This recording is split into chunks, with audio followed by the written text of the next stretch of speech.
Muy buenas noches, soy Gerardo Viloria, quien les da la bienvenida a su programa En Voz Alta. Esta noche tenemos de invitado en nuestro estudio la distinguida presencia del doctor Josué Ortiz. Él es urólogo, oncólogo, además especialista en andrología, endourología, laparoscopía, urología, litiasis, urología oncológica, urología pediátrica. Él estará con nosotros para hablar sobre un tema realmente relevante, interesante y además que nuestra población desafortunadamente lo ha yendo o lo está padeciendo cada vez con mayor frecuencia. Me refiero a el cáncer fundamentalmente en el hombre, es decir, hablaremos sobre los mitos y realidades del cáncer. Le doy la más cordial bienvenida a nuestro muy querido invitado, doctor. Sea usted bienvenido. Muchas gracias, buenas noches, agradecemos la invitación. Y obviamente, como siempre, me acompaña en esta tarea, muy grata por cierto, mi muy querido amigo, el ingeniero Rodolfo Camposeco Torres, el genio en computación, en lo que es no en computación, sino lo que es en informática. Y fundamentalmente también mi muy querido amigo, hermano y maestro Ernesto Rodríguez González, profesor emérito de la Facultad de Derecho, a quien también esta noche le doy la bienvenida. Gracias, Ernesto, por estar con nosotros. Buenas noches, Gerardo. Desde luego que el derecho también tiene que ver en relación a la salud del ser humano. Y para mí me parece muy interesante esta entrevista que se le hace al doctor José Ortiz Romero, porque es específica en razón del mito y la realidad del cáncer en el hombre. Esto es específico porque se ha visto sobre el cáncer de mama, en la mujer principalmente, pero ahora sí es importantísimo este tema, el cáncer en el hombre. Buenas noches. Buenas noches, gracias. Doctor, para que nuestro público, nuestro teleauditorio conozca con mayor precisión, ¿qué podemos entender por cáncer? ¿Es un padecimiento? ¿Es una enfermedad? ¿Qué podríamos referir en torno al cáncer? Y posteriormente, fundamentalmente en torno a los hombres, esta situación de dolencia en el entorno de la salud humana es exclusiva de la gente ya mayor o de quién, pero por favor coméntenos al respecto. Sí, muy bien, mire, el cáncer es un grupo de enfermedades, que puede afectar cualquier órgano, ¿no? Bueno, en nuestra área nos enfocamos principalmente a los órganos masculinos, ¿no?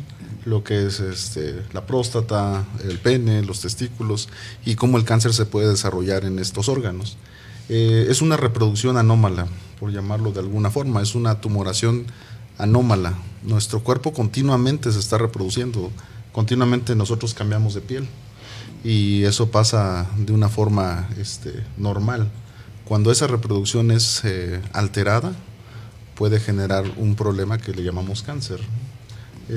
Por ejemplo, en el caso de la piel, en el caso de que se regenera continuamente, en el caso de la próstata que se regenera continuamente, en alguna de las regeneraciones puede haber alguna alteración y esa alteración va a producir una malformación, un órgano erróneo, una transcripción errónea y esa enfermedad le llamamos cáncer.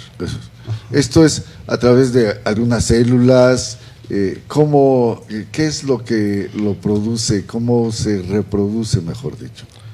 Sí, viene con las células y el origen viene siendo el ADN. Nuestro ADN tiene, todas nuestras células están llenas de ADN y ese ADN continuamente se está replicando. De una célula salen 2, de esas 2 células salen 4 y así continuamente. Es una reproducción constante. El cáncer aparece cuando en una de esas reproducciones hay un error. Y en lugar de reproducir una célula igual a la anterior, se reproduce una célula tumoral, una célula cancerosa, una célula anómala, con un ADN diferente, capaz de de reproducirse, capaz de alterar la anatomía normal y de afectar a los órganos. Le comentaba al principio, porque muchos tenemos la creencia de que tan solo a partir de determinada edad, el individuo, en este momento hablemos de los varones, son susceptibles de cáncer. ¿Esto es así? No es así. Puede ser a cualquier edad. O sea, cualquier edad. Desde niño, adolescente, adulto mayor, somos susceptibles de tener esta situación de malformidad en torno a nuestras células. Así es. Inclusive antes de nacer, algunos niños llegan a desarrollar, algunos bebés llegan a desarrollar cáncer inclusive antes de nacer. Y algunos pues lo desarrollan en la juventud, otros en la niñez, otros en la adultez, ¿no? Nadie estamos exentos de que nos pueda dar esta situación de enfermedad. Sí, absolutamente nadie está exento, Todos continuamente estamos con reproducciones celulares y eso es lo que nos puede llegar a desarrollar algún tumor, ¿no? ¿Querías preguntar algo, Rodolfo? Sí, va relacionado con la experiencia en una parte de mi familia. ¿Qué son los marcadores tumorales y por qué algunos médicos dicen el diagnóstico falso positivo? ¿En qué consiste eso, doctor? Sí, los marcadores tumorales son unas sustancias que produce el tumor. Los tumores como un órgano, el cáncer como un órgano produce ciertas sustancias. Como por decir así, nuestra boca produce la saliva, es una sustancia natural. Los tumores de igual forma producen sustancias, algunas en pequeñas cantidades. Entonces los ingenieros biomédicos han encontrado esas sustancias y las procesan para que se pueda analizar a través del laboratorio. Eso nos facilita mucho el trabajo. Entonces hay tumores que se pueden detectar con un estudio de sangre y se toma un estudio de sangre y se analiza precisamente esa sustancia que está produciendo ese tumor. Si está presente, nos puede indicar que hay alguna alteración, que hay algún tumor. Es como su marca, ¿no? Es como la firma del tumor. Ahí se está desarrollando. ¿Por qué decimos falsos positivos o falsos negativos? Desafortunadamente, aunque los estudios son muy, muy buenos, no son perfectos. Siempre tiende a haber un grado de imperfección o de que no son 100% seguros. Siempre puede haber un error. Puede ser que el mismo cuerpo produzca esa sustancia, pero también puede ser que el tumor no produzca esa sustancia. Y es cuando decimos falsos positivos, falsos negativos, ¿no? Un paciente puede tener el cáncer sin desarrollar ese marcador, ¿no? Y viceversa, ¿no? Puede no tenerlo y estar desarrollando ese marcador, esa firma. ¿Querías Sí, es muy importante lo que ha mencionado el doctor Josué Ortiz. Y el cáncer, él lo menciona como unas células anómalas. Y esas células anómalas, de alguna manera, tienen mayor trascendencia, de acuerdo con el ADN, si el antecedente ha tenido cáncer. Es decir, si los padres han tenido cáncer, los hijos posiblemente también lo puedan tener, de acuerdo con el ADN, si es que tuvieron cáncer. Pero aquí la pregunta sería, doctor, ¿se podrá prever por medio del ADN que exista deformación celular que produzca el cáncer? Sí, es el objetivo del tratamiento. Los investigadores y los que están desarrollando tratamientos van enfocados a eso, cómo poder prevenirlo, ¿no? Cómo poder ayudar a que no exista esa replicación anómala, ¿no? Un tratamiento es como el tratamiento a encontrar, el tesoro es a encontrar. Sí, cómo poder llegar y que las células no se alteren al momento de la reproducción.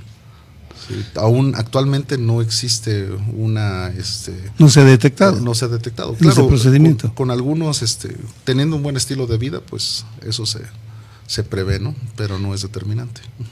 Yo considero que aquí es importante la química, desde luego, los químicos, pero sería más importante que un químico fuera doctor y que fuera urólogo o que fuera médico en ese sentido, para poder relacionar la química con la investigación y el propio cáncer. Sería, yo creo que más factible que aislados. No sé qué opina usted, doctor. Sí, sí, definitivamente debe ser un trabajo en conjunto, ¿no? Porque sí, muchas veces los que se dedican más a la investigación, pues ven pocos pacientes, ¿no? Y los que ven más pacientes, pues se enfocan un poco menos con la investigación. Y sí, debe ser un trabajo en conjunto para poder tener los mejores resultados. Desde luego. Sí. Sí. Doctor, lo que quisiera yo dejar muy claro para nuestro teleauditorio, ¿necesariamente es hereditario el cáncer o no? No necesariamente es hereditario. Si hay es como un factor de riesgo. Eso es. Si el papá lo tuvo, el hijo tiene más posibilidades de desarrollar el cáncer que alguien que su papá o su mamá no hayan tenido cáncer. Eso es. No, adelante, por favor. Si por ejemplo el abuelo tuvo un tipo de cáncer, el papá tiene un tipo de cáncer, el hijo aún tiene mayores posibilidades de desarrollarlo que si solamente el papá lo tuviera. Claro. Sí. Ahora también, usted acaba de mencionar algo que me parece interesante, la situación alimenticia. Es decir, esto influye para que pueda un individuo estar propenso a que adquirir o a que se reproduzcan anómalamente las células. Sí, el estilo de vida influye mucho en la prevención, ¿no? Influye mucho en la prevención. A veces pensamos que uno puede comer lo que sea y no pasa nada, ¿no? Pero sí, el consumo de ciertos alimentos, principalmente los que son altos en antioxidantes, nos ayudan a prevenir tumores. ¿Y cómo cuáles serían esos antioxidantes, doctor, genéricamente? Sí. Genéricamente, por ejemplo, las frutas son el alimento por excelencia que tiene más antioxidantes, ¿no? A diferencia de, por ejemplo, las grasas, especialmente las grasas saturadas, esas tienen oxidantes, que son los que van a ir dañando el ADN poco a poco, el cuerpo poco a poco. Entonces, una dieta alta en frutas, en semillas, nos favorece y nos ayuda a prevenir, nos ayuda a que nuestro cuerpo sea más sano y que nuestra replicación de células sea más efectiva. Sí, hay una pregunta, doctor José Ortiz, que creo que va a ser interesante para el público televidente. El cáncer en riñón, en vejiga, en próstata y en pene. Si nos podría dar una noción, una indicación, ese tipo de cáncer, ¿cómo se detecta en el riñón, la vejiga, la próstata y el pene? Sí, muy interesante pregunta, gracias. Mire, el tumor de riñón, por ser un órgano interno, muchas veces se detecta por casualidad. Llegan a hacerse un estudio por otra cuestión, ¿no? Algún ultrasonido que se lo hicieron por algún dolor de abdomen o X razón, y les detectan una tumoración en el riñón. De hecho, es como más frecuentemente se encuentra por casualidad, antes de que empiece a dar problemas, y es cuando es mejor tratable, ¿no? También puede llegar a producir sangrado en la orina, que ese es el punto más principal y con lo único que nos pudiéramos llegar a dar cuenta, ¿no? Cuando hay sangre en la orina. No debemos tener sangre en la orina, ¿no? Siempre que haya sangre en la orina hay que estudiar para ver qué es, porque puede ser tanto de riñón como de vejiga o de próstata. En el de vejiga también llega a presentarse como forma de sangrado. De hecho, el tumor de vejiga es, por decirlo de alguna manera, es más sangrón, llega a sangrar más y es más notorio, ¿no? Puede dar también infecciones. El de pene, por ejemplo, es un tumor de piel. Ese es muy fácil de diagnosticar porque es en la piel. Solamente es necesario ver la lesión. Es visible, ¿no? Y por ejemplo, el tumor de testículo, aunque no es visible, pero se toca. Es muy fácil tocar el testículo y como es un órgano externo, está la facilidad de que se puede explorar muy fácilmente y se puede tocar cuando el testículo es normal o cuando se empieza a poner duro como una piedra. Sí, y finalmente lo de la próstata, doctor, porque hay prostatitis en el sentido que es benigno cuando se detecta y otro es maligno, y el maligno es precisamente la deformación de la célula. Así es. Sí, hay dos tipos de tumores en la próstata, un tumor benigno, como bien menciona, y un tumor maligno. El tumor benigno es el que prácticamente nos va a llegar a dar a todos con la edad. La próstata empieza a degenerarse y empieza a crecer. Es un tumor benigno, a lo que le llamamos prostatismo, hiperplasia prostática, diferentes nombres, ¿no? pero al final viene siendo una tumoración benigna que se produce por una degeneración de la próstata y que causa un agrandamiento de la próstata. Y está el otro crecimiento, el crecimiento maligno, el que sí es Y por sería el cáncer. Ajá, ese sería el cáncer. ¿Quieres preguntar algo, Rodolfo? Sí, ¿existe alguna institución en el cual uno pueda llegar y solicitar un estudio de ADN? Sí se puede hacer, sí se pueden porque hacer. vemos que la deformación del ADN es lo que te genera eso, ¿no? O más bien es un indicador, ¿no? Es un indicador, así es. De hecho, sí existen los estudios. Desafortunadamente es complicado en muchas ocasiones conseguir dónde los realicen, ¿no? Las ventajas de que tenemos aquí en Toluca es la cercanía que tenemos con la Ciudad de México, ¿no? Que es donde se hacen generalmente esos estudios de ADN, ¿no? Y se pueden llegar a determinar en algunos casos donde hay factores de riesgo para poder desarrollar el cáncer, ¿no? Y ese estudio es costoso Sí, actualmente. Sí, actualmente es costoso. Porque es raro que se hagan ese tipo de estudios, ¿no? Así es. ¿Aproximadamente cuánto? Varía, depende del tipo de cáncer, pero por ejemplo algunos pacientes que son propensos, de lo que más llegamos a utilizar es en el caso de la próstata, ¿no? Sí. Algunos pacientes que son propensos se puede hacer un estudio de ADN en la orina. El estudio es muy parecido al que se hace comúnmente, pero se toma una muestra en la orina y se analiza el ADN de las células que están saliendo en la pipí, y eso puede llegar a determinarnos si hay presencia de cáncer o no. ¿También se podría detectar por medio de unos análisis de sangre? Así es, también. Doctor, ¿hay alguna sintomatología que refiera fundamentalmente el que bien sea el que despeje o que el indicador que pueda señalar que alguien está ya siendo atacado por el cáncer? Bueno, por ejemplo, un indicador puede ser la pérdida de peso. Alguien que tiene cáncer empieza a perder peso porque el tumor genera mucha energía, empieza, por decirlo de alguna manera, empieza a chupar los nutrientes, empieza a chupar la energía y el cuerpo empieza a perder peso, empieza a tomar energía de todas partes, del músculo, de la grasa, y hay un descenso de peso. Ese es como que un indicador muy, muy general, aunque siempre lo más adecuado es que no llegue a dar ningún síntoma, que lo podamos encontrar antes de que dé algún problema. Eso es.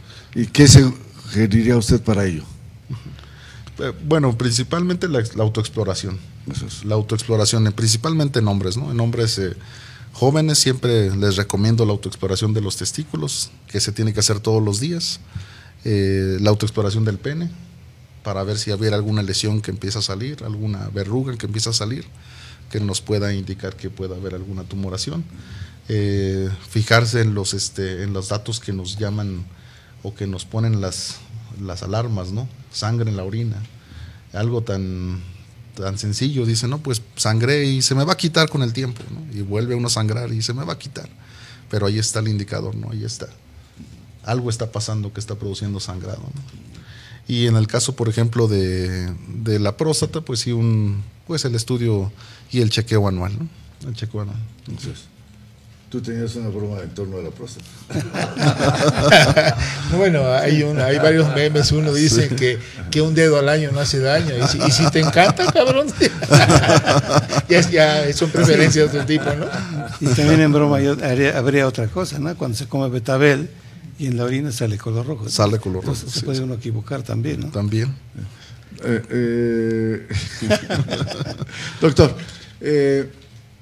hemos visto que, y esto lo refería al principio de este programa, que desafortunadamente cada día es mayor el número de personas y se ha incrementado notablemente. En hombres principalmente. En hombres, el cáncer, es decir, acuden ya a centros hospitalarios, obviamente acuden a especialistas como usted, pero esto se debe al medio ambiente, como usted refirió, a la ingesta de una no buena alimentación, o es en conjunto. ¿Qué es lo que está sucediendo? Porque verdaderamente ha crecido pasmosamente, y perdón por la expresión de pasmo, en el contexto esta enfermedad? Sí, hay varias teorías y tiene unas que ver con el ambiente, con el medio ambiente, los contaminantes con los que vivimos, la radiación con la que convivimos. Eso está favoreciendo, teóricamente está favoreciendo que haya producciones de tumores, ¿no? También la alimentación, cada vez más alimentos procesados, más alimentos con más químicos, más alimentos con más hormonas. Eso también es un factor de riesgo para que esto se pueda estar desarrollando. Y cada vez la herencia también es más fuerte, ¿no? Antes nuestros abuelos difícilmente llegaban a desarrollarlo, ¿no? Trabajaban en el campo, vivían de alimentos del campo, no utilizaban fertilizantes, su actividad física era al sol, y rara vez lo desarrollaban, pero ahora pues lo estamos viendo que cada vez es más, ¿no? Se usan más químicos y se usan más sustancias para poder alimentarnos, y eso teóricamente está influyendo en la producción de tumores, ¿no? Sí, hay una pregunta, doctor. ¿Qué formas existen o qué posibilidades hay para evitar el crecimiento de las células malignas en el cáncer en próstata? Sí, aquí lo que más nos ayuda a prevenir, lo que sí está bien documentado para prevenirlo, es un buen estilo de vida. Por ejemplo, empezar a dejar de fumar, empezar a tener más actividad física. Las grasas saturadas son aquí como que los principales causantes. Comidas grasosas, alimentos refritos, eso llega a favorecer la producción, ¿no? de células tumorales, ¿no? Y la forma de prevenirlo es evitando esos alimentos, empezando a hacer un poco de actividad física, evitando el cigarro. Pero ya técnicamente o médicamente, ¿qué es lo que se hace para que ya no se acelere el crecimiento del cáncer en próstata? Sí, hay varios tratamientos, pero la verdad que ninguno ha funcionado como se esperaría, ¿no? El tumor después, por ejemplo, específicamente hablando del de próstata, es un tumor que se alimenta de la testosterona, y bueno, al ser hombres, pues todos estamos con una producción de testosterona. Han intentado bloquear ese sistema, quitar la testosterona para prevenir, ¿no? Pero los resultados no han sido favorables. O sea que prácticamente actualmente no hay un tratamiento que nos ayude a prevenirlo, ¿no? Y qué bueno que hace la pregunta, porque sí, muchas veces llegan y quiero tomar algo para prevenir, o que nos dé algo para prevenir, pero no hay, así como tal, no hay algo. No se ha descubierto todavía. No se ha descubierto un medicamento que pueda ayudarnos a prevenir, ¿no? Pero una vez que ya se detectó, ya hay medicamentos que puedan ir encapsulando al cáncer, o necesariamente, como lo hemos visto, hay unas quimioterapias o radiaciones. ¿Qué es lo que se puede hacer en este contexto? Sí, cuando el tumor es localizado, el cáncer es localizado en cualquier órgano, el tratamiento ideal siempre va a ser quitarlo, ¿no? Quitarlo de raíz, ¿no? Cuando está localizado. Por ejemplo, en el colon. Por ejemplo, el de colon, por ejemplo, el de riñón, el de testículo, el de pene. Cuando se localizan a tiempo, se pueden llegar a retirar, y se considera la cirugía como curativa. Se quita el tumor y se retira, ¿no? Cuando ya desafortunadamente el tumor no está ya localizado, pues ya hay que proceder a otras terapias, ¿no? Como la quimioterapia, la radioterapia, ¿no? Doctor, nos envía a nuestro público algunas preguntas que por favor le hagamos. Los medios o métodos alternativos en torno a la radiación o quimio, como puede ser el veneno de escorpión, uño de gato, la guanábana, ¿son eficientes? Sí, bueno, no hay un estudio así que nos diga si estas cosas realmente funcionan, pero también no hay algo que nos diga que no funcionan, ¿no? Eso es. Yo siempre recomiendo que sigamos el protocolo conocido, es la cirugía, la radioterapia, la quimioterapia, y estos se pueden utilizar como de ayuda, ¿no? Como de ayuda, pero no dejar todo en las manos de estos tratamientos, porque siempre puede no tener, no sabe, como le comento, no sabemos bien si realmente van a ayudar o no van a ayudar, no hay estudios pues serios que nos puedan respaldar esta situación. Sí hay estudios, ¿no? Sí hay estudios, principalmente como la guanábana, ¿no? El agua de guanábana, que pueden ayudar a prevenir o a tener una mejor replicación. Después de todo, la guanábana es una fruta y la fruta tiene pues altas cantidades en antioxidantes que nos ayudan a prevenir tumores, ¿no? Pero si no hay estudios que respalden esta situación. ¿Quieres preguntar algo, Rodolfo? Sí, o sea, si nosotros consumimos antioxidantes, tenemos la probabilidad de que lo detengamos o como parte preventiva, ¿no? Sí. En cuanto al cáncer, ¿no? Así es. ¿Así es? Así es. Ah, si nosotros comemos antioxidantes, nuestra replicación celular va a ser mejor. Pues al final los antioxidantes vienen siendo la defensa, pues, nuestra defensa, nuestro mismo sistema de defensa.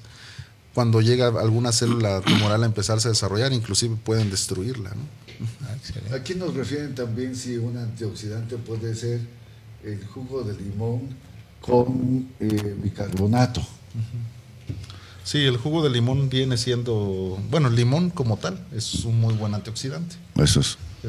De entrada casi todos los cítricos, lo que es el limón, la naranja, la piña, la toronja, la fresa, sí. la toronja son con muy buenas cantidades de antioxidantes, ¿no?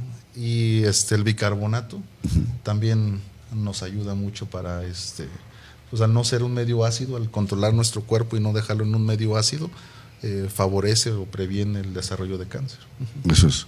¿Querías preguntarlo? Sí, aquí lo que he detectado, y lo digo en voz alta, precisamente lo digo, es una situación, y va también encaminada a ti la pregunta, mi querido hermano, la comunicación pública, la comunicación social y la comunicación política, aunque es una comunicación es diversa. Sí. Para mí se me hace que esta comunicación pública en relación al cáncer es muy importante. Sin lugar a duda, ¿no? Sin lugar a duda, y yo por eso agradezco mucho esta oportunidad de charlar esta noche aquí con el doctor, ¿no? Y bueno, también, doctor, hemos visto que hay cáncer de páncreas, hay cáncer ahora de garganta, hay cáncer tumoral. ¿Es el mismo esquema de réplica de las células? Sí, es el mismo esquema, Las células que más se llegan a replicar son las que más van a llegar a desarrollarse en cáncer, ¿no? Por ejemplo, las de colon, que es de los más comunes, las de pulmón, que es de los más comunes, ¿no? De estómago, todas estas, pero siguen el mismo crecimiento de los demás, ¿no? Es el común que tienen estas enfermedades, que a todas las llamamos con el mismo nombre, como cáncer, pero al final vienen siendo diferentes enfermedades en diferentes órganos, pero todas funcionan de una forma parecida, que es pues alterando la reproducción de las células, ¿no? Yo he escuchado, doctor, en donde cuando se tiene determinado tipo de cáncer, por medio de la circulación de la sangre, se va transmitiendo en todo el cuerpo esas células anómalas, y por eso se difunde más rápido el cáncer. ¿Será cierto eso? Sí, exactamente, es muy cierto eso, y por eso la importancia de encontrarlo lo más pronto posible y tratarlo lo más pronto posible para evitar ese paso, ¿no? De que esa célula se vaya a ir a alguna parte del cuerpo. Por ejemplo, en el caso del cáncer de testículo, tiene mucha circulación en el testículo y rápido manda células a otras partes del cuerpo, ¿no? Por eso la importancia de detectarlo lo más pronto posible para que no mande ninguna célula a otro órgano. Ahora bien, sí. Cuando a una persona le refieren o le descubren ya científicamente o técnicamente o médicamente tiene cáncer, obviamente esta persona siente que hasta ahí llegó su existencia. ¿Esto es así o hay todavía algunas oportunidades de que a través de tratamiento pueda prolongar su vida y si esta puede ser de calidad o no? En fin, ¿qué nos puede decir al respecto, doctor? Sí, gracias. Afortunadamente hay muchos tratamientos. Afortunadamente hay muchos tratamientos y es algo con lo que se sigue desarrollando y es donde se está trabajando mucho en implementar pues nuevas terapias, nuevas alternativas, ¿no? Siempre está ese miedo, ¿no? De que cuando dicen, no, pues tengo cáncer, ya me voy a morir. Sin embargo, pues afortunadamente hay terapias que se pueden llegar a utilizar y hay una buena respuesta en la gran mayoría, ¿no? Una buena respuesta al tratamiento. Sí, y bueno, de inicio, pues entre más, como les comento, entre más temprano se encuentre, mejor van a responder a la terapia. Pero sí, sí hay cura, pues, sí hay cura. En muchos casos hay cura, en muchos casos se controla, no se cura, pero se controla y uno puede vivir su vida bien. Eso es. Y desafortunadamente, pues en otros casos no hay una respuesta como se gustaría al tratamiento y es cuando hay desenlaces, pues hay desenlaces fatales, ¿no? Sí, el doctor había mencionado sobre desde el punto de vista científico, la teoría y la práctica. Hay teóricos que detectan o estudian las consecuencias del cáncer, cómo se origina, pero en la práctica es diferente, porque todos los seres humanos somos diferentes. Así y es. Entonces el médico que trata de alguna manera directamente, que es la práctica, puede buscar mejores soluciones. Es la idea. ¿Cómo está? ¿No? Miedo me dio. Doctor, ¿por qué ese crecimiento, por decirlo, usted acaba de referir, en el torno al testículo, que puede enviar ese torrente a diversas partes del cuerpo con las células estas anómalas? Pero esto sería lo mismo en el entorno, corriente de flujo para el páncreas o para el pulmón o para el cerebro. Sí, hay órganos que tienen mucha circulación. Hay órganos que tienen mucha circulación y hay otros órganos por los que pasa mucha sangre. Por ejemplo, en el hígado, el riñón, pues ahí pasa toda la sangre del cuerpo, ¿no? Todos los órganos van a mandar para allá células, por eso son los órganos que se pueden afectar más fácilmente.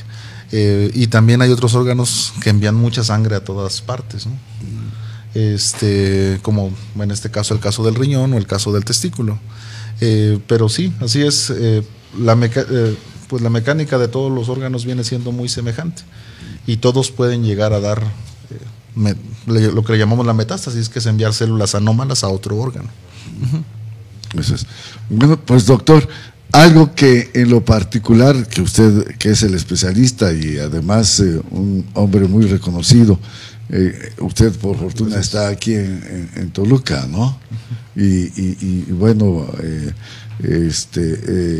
su reconocimiento es no tan solo en cuanto a esta noche que nosotros le hacemos, sino sabemos, y por eso lo invitamos a este programa, porque dentro de sus colegas usted es un hombre que definitivamente se ha preparado, está certificado en esta área, y podría haber algo que usted quisiera referir a nuestro teleauditorio que nosotros no le hubiéramos comentado y que fuera importante. Sí, pues siempre doy la recomendación del chequeo, la autoexploración es vital, ¿no? Cómo está por ejemplo, en el caso de los hombres, ¿no? Los cánceres de pene, revisarse el pene, si llega a haber alguna lesión nueva, tratarla, ¿no? Acudir con los especialistas para ver ese tipo de lesión. En el caso del testículo, tocarse, ¿no? Así como en las mujeres hay una campaña de que autoexplórate y que tócate, también en los hombres, ¿no? También es necesario tocarse el testículo para ver que no hay, sobre todo en los menores de 40 años. Ya después de los 40 años, hacerse constantemente el estudio de sangre de próstata, la revisión anual también de lo de la próstata para prevenir algún problema.